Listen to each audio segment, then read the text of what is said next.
Mateo capítulo 5, versículo 4. Bienaventurados los que lloran, porque ellos recibirán consolación. Bien, en esta tarde vamos a ver que los verdaderos hijos de Dios lloran por el pecado. Y vamos a tratar de comprender qué significa esta bienaventuranza que el Señor está dando, porque ¿cómo puede ser bienaventurado alguien que llora? Y vamos a tratar de comprender entonces qué quiso decir nuestro Señor Jesucristo al decir bienaventurados los que lloran, porque ellos recibirán consolación. Algo muy importante que tenemos que entender aquí es que cuando aparece el Señor Jesucristo, el impacto que Él tuvo fue muy grande porque Él no hablaba como los religiosos. Él hablaba de una manera distinta y fue tanto así que en una ocasión los religiosos trataron de prender al Señor Jesús y apresarlo, pero los alguaciles que mandaron quedaron tan impresionados por Jesús que no lo pudieron tomar preso. Dice Juan 7:45, los alguaciles vinieron a los principales sacerdotes y a los fariseos, y estos le dijeron, ¿por qué no le habéis traído? Los alguaciles respondieron, jamás hombre alguno ha hablado como este hombre. Hasta ahí la lectura. Así que era tan impresionante la forma en que el Señor hablaba, la forma en que Él predicaba, que producía este tipo de respuesta en las personas. Estamos viendo aquí en este capítulo 5 que estas bienaventuranzas son una descripción de cómo son los verdaderos hijos de Dios, cuáles son las cualidades de los verdaderos hijos de Dios. Y para tener más en claro aún de qué se trata este sermón del monte, que son los capítulos 5, 6 y 7, veamos el versículo clave de este sermón, que es el versículo 20. ¿Me acompañan ahí? Mateo 5, 20. Este es el versículo clave para entender de qué se trata lo que está hablando el Señor acá. Dice Mateo 5, 20, porque os digo que si vuestra justicia no fuere mayor que la de los escribas y fariseos, no entraréis en el reino de los cielos. Hasta ahí la lectura. ¿Cuál había sido la justicia que los religiosos, los fariseos, los escribas, habían establecido? Ellos habían establecido su propia norma para acercarse a Dios. Reglas cumplidas, la ley cumplida, una forma de hablar, todo tipo de cosas externas para poder entrar al cielo. Pero Jesús dice aquí en Mateo 5:20 que eso no alcanza, que los que quieran entrar en el reino de los cielos necesitan algo mayor, algo superior a eso. De hecho, el Señor Jesús, si ustedes recuerdan, criticaba mucho a estos religiosos porque ellos hacían todo para ser vistos de los hombres. Por ejemplo, Mateo 23:5 dice, hacen todas sus obras para ser vistos por los hombres. Es decir, ellos hacían cosas externas, pero el Señor Jesucristo dice que algo interno debe ocurrir para que alguien pueda ser acepto delante de Dios. Y el Señor dice dos cosas. Lo primero, se lo dijo a Nicodemo, le dijo, tienes que nacer de nuevo.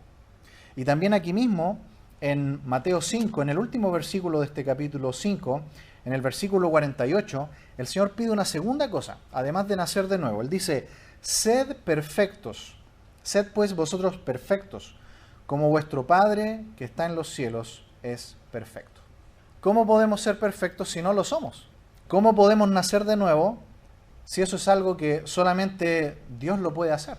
Si solamente Dios es perfecto, ¿cuál es la única forma en que nosotros podamos nacer de nuevo y ser perfectos? Bueno, la Biblia en Hebreos 10:14 dice lo siguiente, Hebreos 10:14, porque con una sola ofrenda hizo perfectos para siempre a los santificados. No podemos ser perfectos por nosotros mismos, no podemos nacer nosotros de nuevo por nuestra propia fuerza. La única forma de que nosotros podamos nacer de nuevo para poder entrar en el reino de los cielos, la única forma para que nosotros podamos ser perfectos delante de la mirada del Padre, es que Dios haga algo. Y Él lo hizo en la cruz del Calvario con su Hijo Jesús. Todos aquellos que reciban a Cristo como su Señor y Salvador personal, que renuncien a esa religiosidad, a esa autojusticia que los fariseos y los escribas trataban de tener, y crean en la persona de Cristo en la cruz, son los únicos que van a poder recibir la justicia de Cristo. De manera que cuando Dios le ve a usted, ve a Cristo. Por eso que los ve perfectos. ¿Se fijan que nosotros no podemos ser perfectos? Sino que al momento de creer en Cristo, Él le da a usted la justicia de Cristo. Y cuando Dios el Padre lo ve a usted, lo ve a Cristo. Dice el versículo entonces aquí, bienaventurados los que lloran, porque ellos recibirán consolación. Esta palabra makarios en griego, bienaventurado, la hemos definido de la siguiente manera: alguien que está gozoso por ser aprobado por Dios. Así lo hemos definido nosotros. No significa solamente feliz, porque es poco exacto, porque una persona, por ejemplo, que está cometiendo un pecado puede sentirse feliz. Una persona que tiene mucho dinero en su mano se puede sentir feliz. Pero eso no es ser bienaventurado a los ojos de Dios. Así que hemos definido bienaventurado así: alguien que está gozoso por ser aprobado por Dios. Es decir, no es una persona que está gozosa porque se siente bien consigo mismo, sino que la fuente de su gozo y de su aprobación vienen de Dios. Porque como decía recién, hay personas que se sienten bien por hacer cosas malas. Hay personas que disfrutan del pecado, por ejemplo. Pero esas personas no son bienaventuradas, no son gozosas en el sentido de que Dios les aprueba a ellos. La verdadera bienaventuranza es la que viene de Dios. Es cuando Dios mira a una persona y la ve limpia y santa por medio de la obra de Cristo. Es aquella persona que ha sido salva por gracia. Nadie más puede ser bienaventurada aparte de eso. Así que nosotros en esta tarde nos podríamos preguntar, ¿nosotros somos bienaventurados? Si somos hijos de Dios, si hemos recibido a Cristo como nuestro Señor y Salvador, si renunciamos a nuestra vida pasada, somos bienaventurados.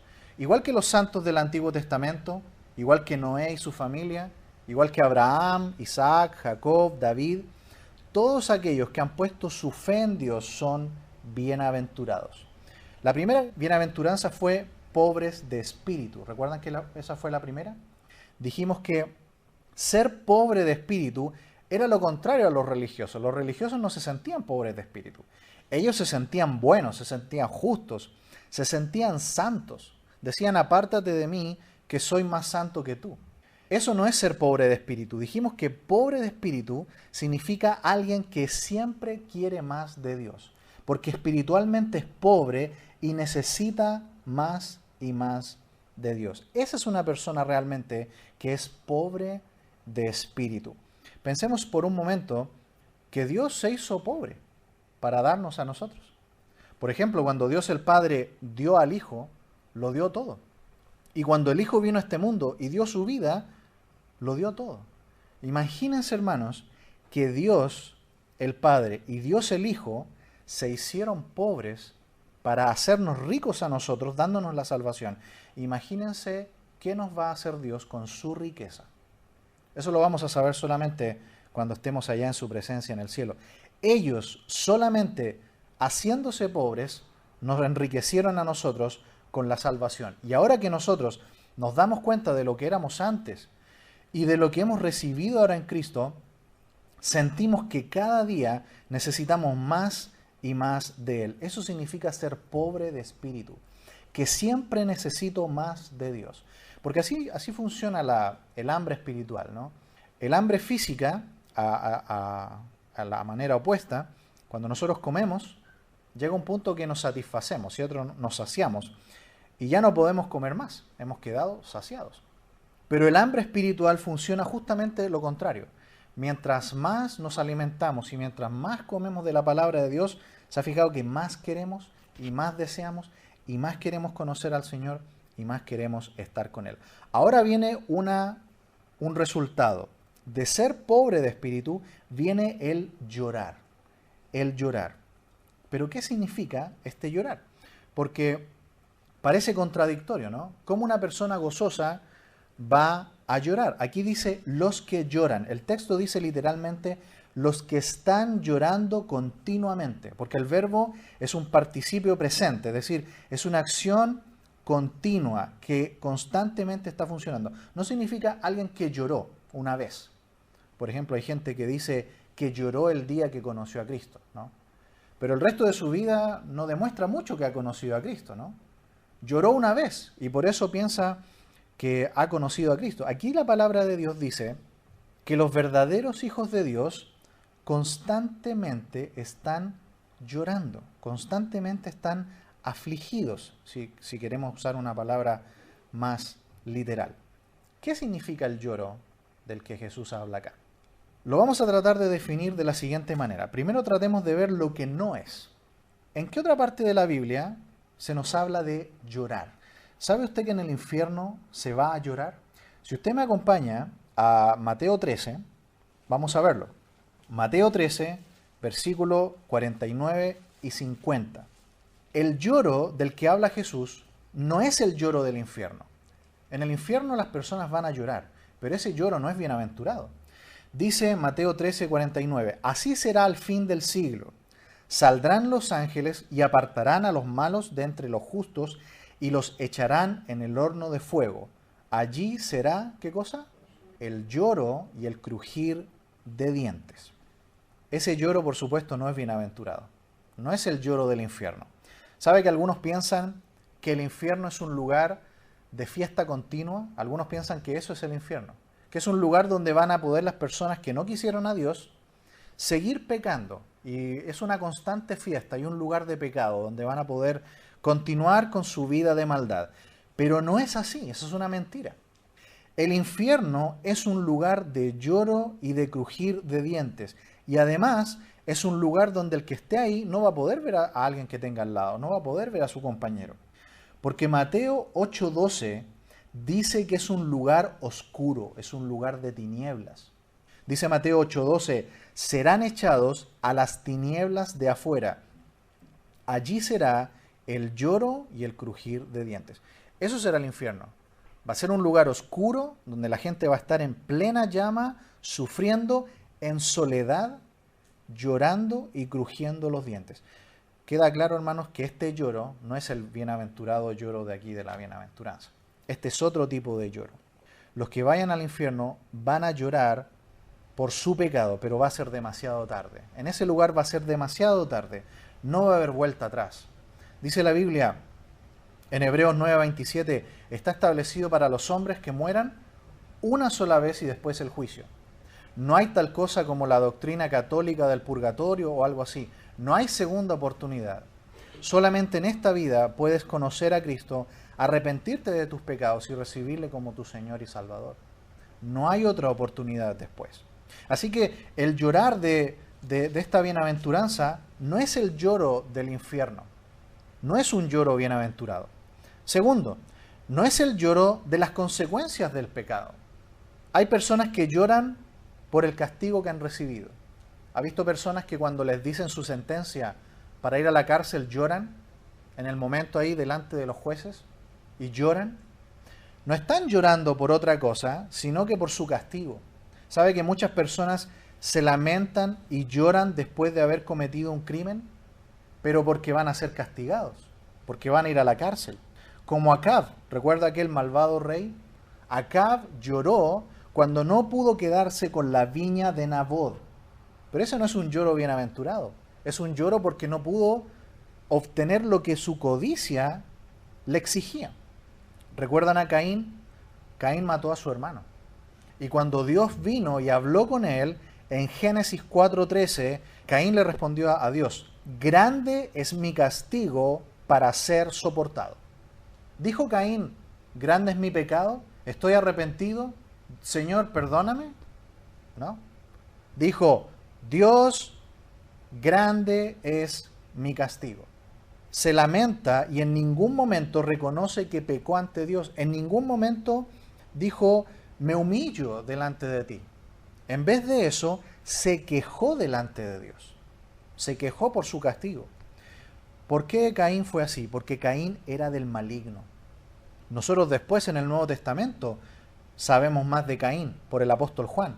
En 1 Juan 3:11 dice, porque este es el mensaje que habéis oído desde el principio, que nos amemos unos a otros.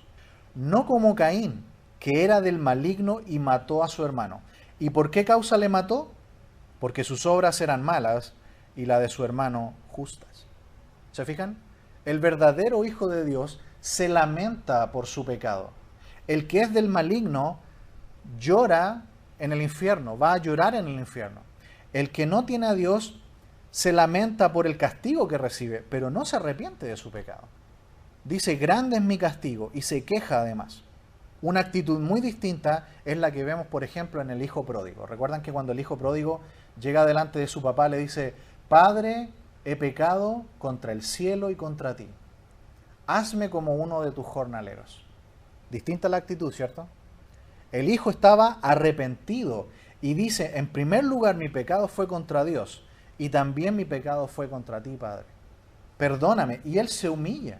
Él está en el piso, arrodillado, pidiéndole a su padre que lo reciba nuevamente en la casa como un obrero. Pero como este es un cuadro maravilloso de salvación, y la salvación no es por obras, el padre no lo recibe como jornalero, sino que lo bañan, lo visten con la ropa más hermosa, le colocan un anillo, señal de autoridad, y hacen una gran fiesta y lo reciben. Porque ¿qué ocurre cuando un pecador se arrepiente? Hay fiesta en los cielos. La misma actitud vemos en David. David cometió un grave pecado. Él cometió adulterio con Betsabé, ¿recuerdan? Y murieron muchas personas, incluido el hijo que fue concebido producto de esta relación adúltera. Y cuando David se arrepiente de esta maldad, él escribió el Salmo 51. Si un día, hermano amado, usted está arrepentido por alguna maldad, vaya a la palabra de Dios y este salmo le va a consolar. David escribió, ten piedad de mí, oh Dios, conforme a tu misericordia, conforme a la multitud de tus piedades. Borra mis rebeliones, lávame más y más de mi maldad, límpiame de mi pecado, porque yo reconozco mis rebeliones y mi pecado está siempre delante de ti. Contra ti solo he pecado y he hecho lo malo delante de tus ojos, para que seas reconocido justo en tu palabra y tenido por puro en tu juicio. Y usted lo puede seguir leyendo completo. David dice, los sacrificios de Dios son el espíritu quebrantado, al corazón contrito y humillado, no despreciarás tú, oh Dios. Ese es un verdadero hijo de Dios, que si peca, va delante de Dios en arrepentimiento e incluso con lágrimas. ¿Por qué? Porque el corazón contrito y humillado, Dios no lo va a despreciar. Pero ¿cómo son los religiosos, los que no tienen a Dios en su vida? Pueden ser religiosos como los escribas y fariseos, pero nunca reconocen sus pecados. Se sienten justos, se sienten buenos, se sienten que tienen una justicia propia. El creyente no. El creyente siempre tiene una actitud de contrición delante de Dios por su pecado. Lo mismo hizo David en el Salmo 32. Este es otro salmo que yo le sugiero. Ábralo cuando esté en un momento de humillación, cuando sentimos nuestro pecado. Dice, bienaventurado aquel cuya transgresión ha sido perdonada y cubierto su pecado. Bienaventurado el hombre a quien Jehová no inculpa de iniquidad y en cuyo espíritu no hay engaño. Mientras callé, se envejecieron mis huesos, en mi gemir todo el día, o en mi lloro también puede traducirse. Porque de día y de noche se agravó sobre mí tu mano, se volvió mi verdor en sequedades de verano, y mi pecado te declaré, y no encubrí mi iniquidad. Dije, confesaré mis transgresiones a Jehová, y tú perdonaste la maldad de mi pecado. Así que, hermanos, en primer lugar, vamos a decir lo que no es el lloro de aquí de la bienaventuranza. No es el lloro por el castigo, no es el lloro de aquel que solamente está asustado por la consecuencia de su pecado. Ahora vamos a ver lo que es verdaderamente el llorar bienaventurado. El lloro de los verdaderos hijos de Dios. El llorar bienaventurado tiene que ver con el pecado. Porque ¿para qué apareció el Señor Jesucristo? Para llevar el pecado de la humanidad. El Señor partió predicando arrepentimiento y creed en el Evangelio. Así partió Marcos 11:16. Y para que haya arrepentimiento, yo no sé si usted ha visto a alguien arrepintiéndose, riéndose. Nadie. El que se arrepiente está acongojado. El que está en una verdadera actitud de arrepentimiento está llorando, está triste y luego viene la alegría por el perdón. Así que, así como los incrédulos, un día, y nosotros éramos muchos de esos, nos arrepentimos, después seguimos arrepintiéndonos. Ese es un verdadero hijo de Dios. Se sigue arrepintiendo el resto de su vida hasta que Cristo vuelva por él. El verdadero creyente se da cuenta de lo que era su vida antes y de la gravedad de su pecado. Y ahora que tenemos a Cristo nos damos cuenta de cuán horrible es el pecado. Y nos acongojamos y nos ponemos tristes e incluso lloramos y nos arrepentimos de nuestra maldad y nos apartamos del pecado. Y luego viene el gozo de la salvación. ¿Recuerdan a David diciéndole, Señor, devuélveme el gozo de tu salvación? Y así va a ser la vida del verdadero creyente. Constantemente estamos arrepintiéndonos y volviendo a la comunión. Perdiendo la comunión muchas veces por el pecado y volviendo nuevamente a la comunión. Pero el religioso, el escriba, el fariseo, nunca hacía eso. ¿Recuerdan que los fariseos se paraban y tocaban trompeta para echar la ofrenda y que todos vieran cómo ellos ofrendaban? Y oraban en voz alta constantemente porque ellos querían ser vistos de los hombres. Pero no es esa la actitud de los hijos de Dios. Los hijos de Dios, dice Pablo en Efesios 6, no sirviendo al ojo, como los que quieren agradar a los hombres, sino como siervos de Cristo, de corazón haciendo la voluntad de Dios, sirviendo de buena voluntad como al Señor y no a los hombres. Los verdaderos hijos de Dios tienen una constricción continua por su pecado. ¿Sabe que muchas veces hay personas que quieren unirse a las iglesias cristianas porque sienten que hay un ambiente sano allí? Sienten que sus niños pueden crecer allí y recibir algo positivo. Ven que hay un ambiente donde hay una sana, digámoslo así, una sana diversión religiosa inofensiva. Pero no lloran por su vida espiritual. Y pasan los años y pasan los años. Y muchas de estas personas después no las vemos más. ¿Qué pasó? Tengamos cuidado de que no seamos como los religiosos, escribas y fariseos, que solamente tenemos una vida espiritual falsa, que solamente somos religiosos y que realmente Cristo no está en nuestras vidas. Los verdaderos hijos de Dios siempre se están arrepintiendo constantemente de su pecado. Fíjense que para Pablo el Evangelio era poder de Dios para salvación, que transforma la vida. Cuando nosotros no teníamos a Cristo, nosotros éramos nuestro máximo ídolo. Todo giraba en torno a nosotros. Todo era para nosotros. Pero cuando conocimos a Cristo, ese ídolo cayó. Y Dios puso en su lugar a Cristo. Y hoy nos damos cuenta y lloramos al ver lo que éramos antes y lo que ahora tenemos con Cristo. Así que, en primer lugar, vamos a decir que el verdadero lloro del creyente es llorar por el pecado y la muerte en el mundo. Nuestro Señor Jesucristo es el máximo ejemplo para nuestras vidas, ¿cierto? Y cuando Él llegó a ver a su amigo Lázaro a Betania y que ya habían pasado 4 días y que Él estaba muerto en el sepulcro, ¿qué hizo Jesús? Jesús lloró. Lloró al ver la consecuencia del pecado en el hombre, que en primer lugar es la muerte física, pero también está la muerte espiritual. Por un lado, el Señor lloró por la muerte física de su amigo, aunque Él sabía que espiritualmente iba a ser resucitado en el día postrero. Porque esa es la esperanza que tenemos los hijos de Dios y los que han partido de este mundo con Cristo. Pero también lloramos por aquellos que están muertos y que aún no tienen a Cristo en vida. Ese es el verdadero lloro. El Señor Jesús, cuando estaba en el huerto de Getsemaní, a punto de ser llevado para morir en la cruz, también estaba llorando. Y Él estaba llorando porque Él sabía que iba a tener que experimentar la muerte espiritual. ¿Sabe que el Señor Jesús supo lo que van a sentir aquellos que estén en el infierno? Porque el infierno es separación de Dios. Y cuando Jesús estuvo crucificado, supo por primera vez, por un instante, lo que es estar separado del Padre. Por eso que el Señor Jesús gritó desde la cruz: Padre, ¿por qué me has desamparado? El Señor por un momento experimentó lo que es el infierno, lo que es estar totalmente separado de Dios. Y por eso que el Señor le pide al Padre con lágrimas en Mateo 26, 38, mi alma está muy triste hasta la muerte. Pero ¿qué dice Hebreos 5, 7? Cristo, en los días de su carne, habiendo ofrecido ruegos y súplicas con gran clamor y lágrimas, al que le podía librar de la muerte, fue oído a causa de su temor reverente. El Señor Jesús experimentó la muerte espiritual en la cruz, pero murió en plena comunión, porque el Padre recibió la ofrenda de su muerte como olor fragante. Por eso que Jesús dijo, consumado es.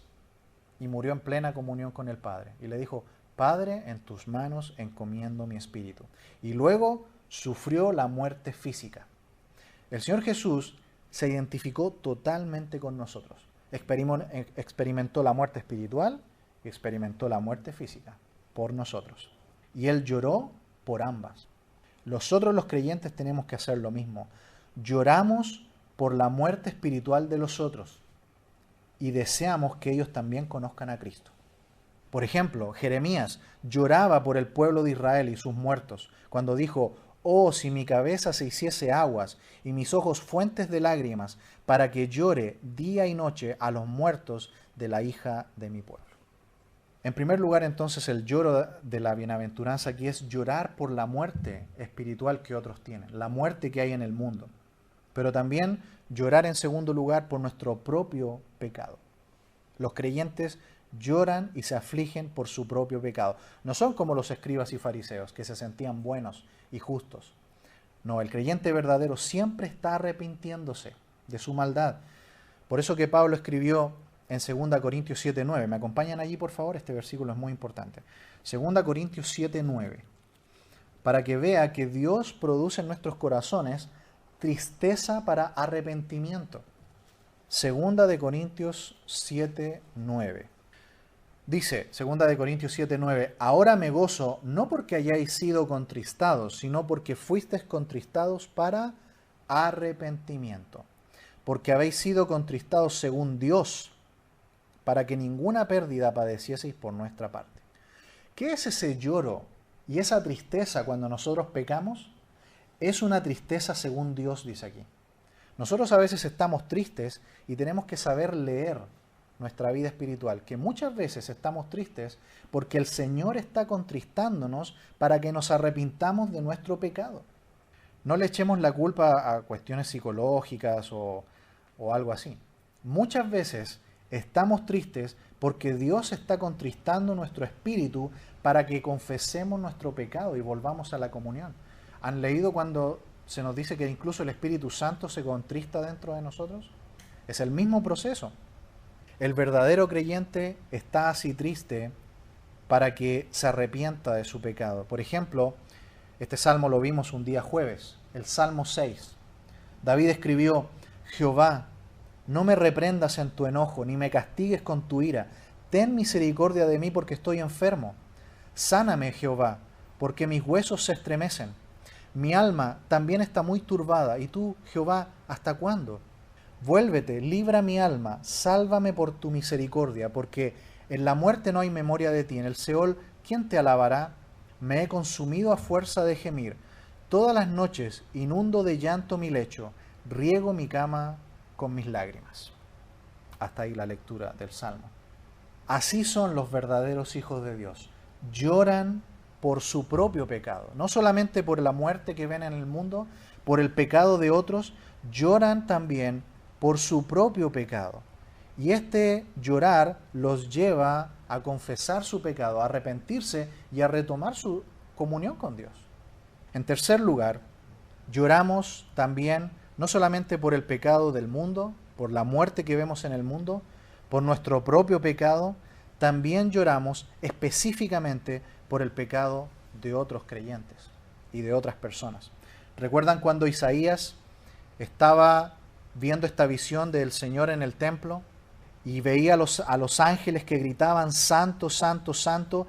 Y Isaías, en vez de decir, oh, cuán bueno soy yo, cuán santo soy yo, el Señor me trajo acá, soy un privilegiado. En vez de eso, Isaías se maldice a sí mismo y dice en Isaías 6:5, ay de mí que soy muerto, porque siendo hombre inmundo de labios y habitando en medio de pueblo que tiene labios inmundos, han visto mis ojos al Rey, a Jehová de los ejércitos. Ay es lo contrario a bienaventurado. ¿Recuerdan que explicamos eso?